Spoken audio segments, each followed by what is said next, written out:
Morning. It's Monday. It's a new month. It's the 1st of November.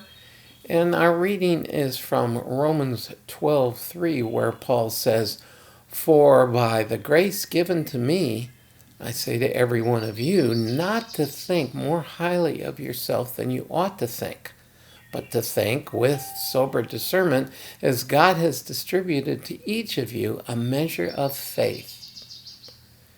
It's very easy to fall into the pride trap.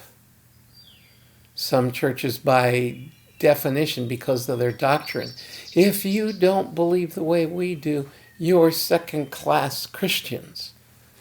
They may believe they have a theological underpinning for their position, but it still basically comes across as pride.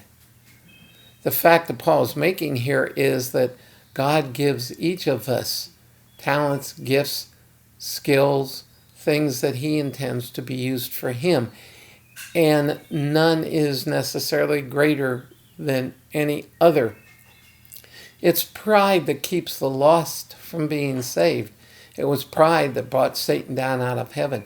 And it's pride as believers that keeps us trying to work out our own salvation or to do things out of our own strength. Well, God helps those who help themselves. The only thing you get with that one is if you try to lift yourselves up by your own spiritual bootstraps, you get a spiritual hernia. The fact is, our gifts come from him. We can accomplish nothing except as we allow him to work through us. This is the danger when we're called to not judge from a judgmental spirit, because when we do, that's pride.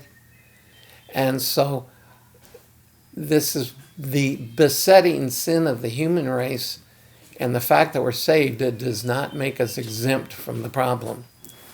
But in dependency on the Spirit, well, then we can be who God's called us to be.